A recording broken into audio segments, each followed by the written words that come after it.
നമുക്കിന്ന് സിമ്പിളായിട്ട് ചക്കപ്പായസം ഉണ്ടാക്കിയല്ലോ. അതിനുവേണ്ടി വരട്ടി വെച്ച ചക്ക ചട്ടിയിലേക്ക് ഇടുക. എന്നിട്ട് നാളികേരപ്പാലിൻ്റെ 3-ാം പാല് ഈ വരട്ടി വെച്ച ചക്കയിലേക്ക് ഒഴിക്കുക. എന്നിട്ട് നന്നായിട്ട് മിക്സ് ആക്കി കൊടുക്കുക. ഈ ചക്ക നന്നായിട്ട് മിക്സ് ആക്കിയതിന് ശേഷം നേരെ അടുപ്പ് കത്തിച്ച് അടുപ്പിലേക്ക് ചട്ടി കയറ്റുക. എന്നിട്ട് തിളക്കണ വരെ നന്നായിട്ട് ഇളക്കിക്കൊണ്ടിരിക്കുക. കൈ വിടാണ്ട് നന്നായിട്ട് ഇളക്കിക്കൊണ്ടേ ഇരിക്കുക. തിളക്കിന് വരെ നന്നായിട്ട് കൈ വിടാണ്ട് നന്നായിട്ട് ഇളക്കിക്കൊണ്ടേയിരിക്കുക. അത്യാവശ്യം നന്നായി ഇളക്കി കഴിഞ്ഞാൽ ഒരുവിധം തിളച്ച് കഴിഞ്ഞ് ഒരുവിധം കുറുകി കഴിഞ്ഞാൽ നമുക്ക് 2-ാം പാൽ ഒഴിക്കുക. 2-ാം പാൽ ഒഴിച്ച് വീണ്ടും ഇളക്കിക്കൊണ്ടിരിക്കുക. പായസം ഒന്ന് കുറുകി വരണ വരെ നമ്മൾ കൈ വിടാണ്ട് ഇളക്കിക്കൊണ്ടിരിക്കുക. തീയൊക്കെ ഇടയ്ക്കൊന്ന് സ്ലിമ്മിലൊക്കെ ആക്കിയിടുക. നന്നായിട്ട് ഇളക്കിക്കൊണ്ടേയിരിക്കുക.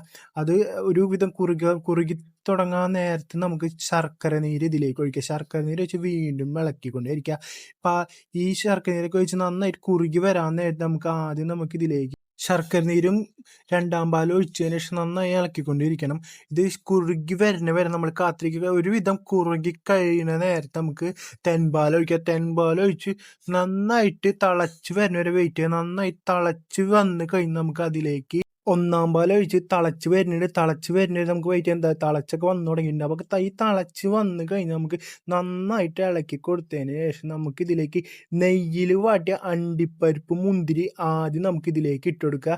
അതിന് പിന്നാലെ നമുക്ക് ഏലക്കാപ്പൊടിയും ഇട്ടിട്ട് നന്നായിട്ട് മിക്സ് ചെയ്താൽ അത് കഴിഞ്ഞ് ഒരു തള വന്നാൽ നമുക്ക് അടുപ്പിൽ നിന്ന് ഇറക്കി മാറ്റിക്കുക. നമ്മളെ ചക്കപ്പായസം റെഡി ആയിട്ടുണ്ട്.